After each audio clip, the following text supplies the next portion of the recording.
The first generation of ballparks, places like Union Grounds and Washington Park in Brooklyn, and South End Grounds in Boston, and Sportsman's Park in St. Louis, as well as the ornate and marvelously named Palace of the Fans in Cincinnati, and the still larger Ebbets Field and Fenway Park and Wrigley Field that followed not far behind, grew out of neighborhoods, took their eccentric forms from the pattern of city streets, and were inextricably tied to their surroundings. The story of Ebbets Field is the story of Brooklyn, as the story of Tiger Stadium is the story of downtown Detroit. The second generation of ballparks, places like Shea Stadium, is a different story. Concrete bunkers, often circular, shaped not by the grid of urban streets, but by a backward glance to the ancient Colosseum, an amphitheater built for gladiators, not pitching duels. Not by accident, perhaps, were many of them designed to do double duty as football stadiums.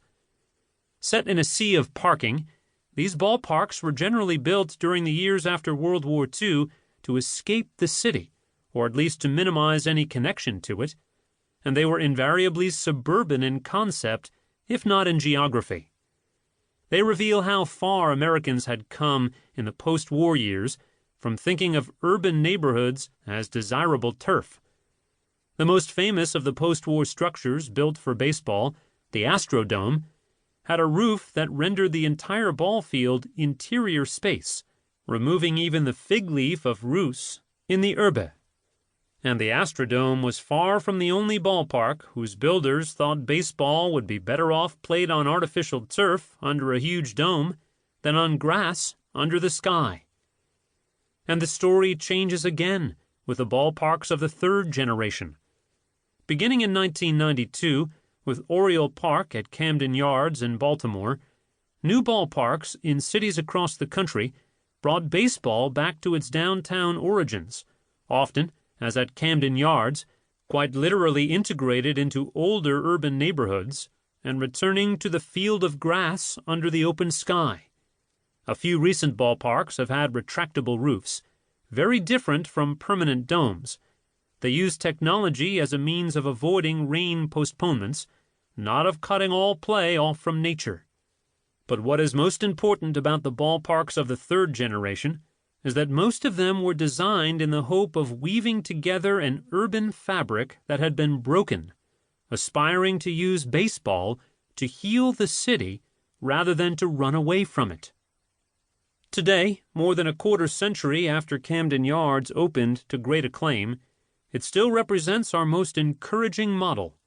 But the commitment to a vibrant and open urbanism that it aspired to is threatened by the very latest development in ballparks, the movement away from connecting to the real city in favor of envisioning the ballpark as more like the centerpiece of a developer-built theme park. This trend is exemplified by SunTrust Park in Atlanta, which opened in 2017 in the Atlanta suburbs as part of The Battery, a quasi-urban, instant neighborhood of restaurants, condos, bars, and hotels in which everything, even the streets, is part of a private development project largely controlled by the Atlanta Braves. Atlanta is the most fully realized project of this type, but the idea it represents, the extension of the private space of the ballpark into the surrounding streets and neighborhood, is playing out around older ballparks such as Wrigley Field in Chicago and Busch Stadium in St. Louis, as these teams try to remake much of their surroundings. And it is the blueprint for future new ballparks, like Globe Life Field, which the Texas Rangers are building in Arlington, Texas, to replace Globe Life Park, which opened only 25 years ago, and the new ballpark the Oakland Athletics plan for the Howard Terminal section of the Oakland waterfront. Until these recent developments, it looked as if you could summarize the saga of the ballpark as one of city to suburb and back again.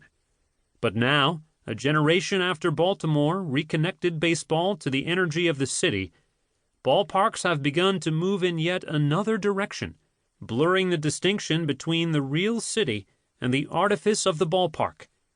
The private realm of the ballpark